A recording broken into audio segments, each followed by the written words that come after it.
We're learning new information about a story out of Jamestown tonight. Police are investigating after finding 2 dead bodies in a Jamestown home. Police responded to a call just before 6 o'clock tonight after someone reported finding 2 bodies at a home on 4th Street Northeast. Authorities also found a 3-month-old baby, which has been placed in protective custody. The identity of the 2 deceased people has not been released. No confirmation yet on whether the incident involved foul play either.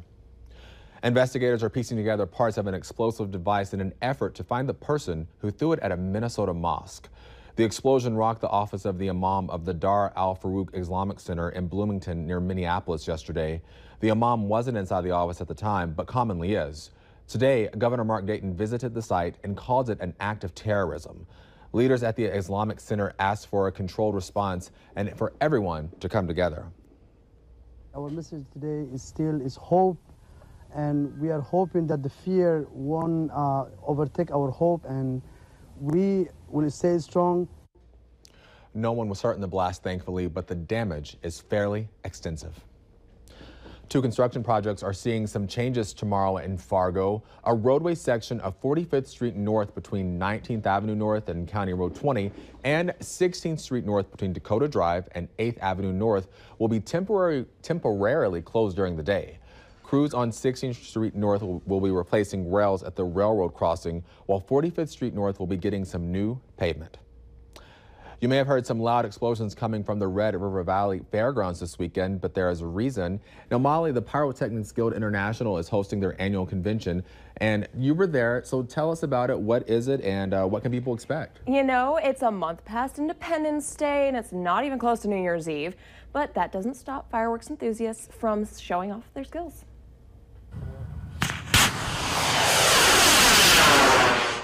They may be small, but they pack a boom. And for many, building and displaying fireworks is a passion. Fireworks are good 365 days a year. Tom Sklebar has been on the board of the Pyrotechnics Guild International for years and says fireworks attract all walks of life. We've got medical professionals, we've got farmers, we've got lawyers, we've got doctors, nurses, paramedics, EMTs.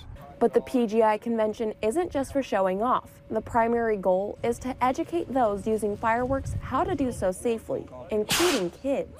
They're coming to learn how to be safe. Patrick Wandersee is the head of the Junior Pyrotechnics Association and says the kids are more cautious than adults. We actually tell more parents, hey, you got to put your glasses on. Whether a kid or adult, PGI members are able to build their own fireworks at the event to show off or compete with, but some have a bit more experience than others. I know at least 3 people here that worked on the Salt Lake City Olympics. While not all fireworks go as planned, with time, anyone with a passion for pyro can become a great fireworker too. And if you want to get in on the fun, there are public fireworks shows on Tuesday, Wednesday, and Friday at the Red River Valley Fairgrounds. You know, Molly, I like what they said about the safety aspect of that, letting kids know it's okay to shoot off fireworks, but to do it safe. Where are your glasses? Oh, I didn't bring them. They actually gave me glasses. They have everyone that's going to be at those displays that they're shooting off in the fields for the individuals that are part of the PGI. They make them wear glasses because, I mean, as you saw, they do explode and the shards of those things go pretty far. Yeah, thanks so much for that story, Molly.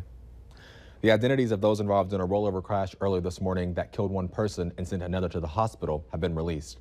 It happened about 10 miles north of Hillsboro when a pickup truck with 2 people in it lost control while it was hauling a trailer. The trailer disconnected and the truck drifted into the median where it rolled. The passenger, Harold Wavato, died at the crash site, while the driver, William Sand, was taken to the hospital with non-life-threatening injuries. Authorities are investigating the crash, and they have let the family know, so that's why we have their identities. Secretary of State Rex Tillerson and Russian Foreign Minister Sergei Lavrov met today in the Philippines on the sidelines of a regional gathering of diplomats. The top American and Russian politicians were meeting for the first time since President Trump reluctantly signed into law a package of new sanctions targeting Moscow. After the meeting, Lavrov said he believed the U.S. is ready to continue dialogue with Moscow on complex issues despite the tensions. The city of New Orleans is waterlogged after as much as 10 inches of rain in just a few hours on Saturday. Rain came down at the average rate of 2 inches per hour. That left streets flooded, cars underwater. Rescuers had to pull a couple dozen drivers from their vehicles when water began to rise quickly. Water did rise into some homes, but no estimates yet of numbers or damage. New Orleans officials say all pumps are working properly and moving the floodwaters out quickly.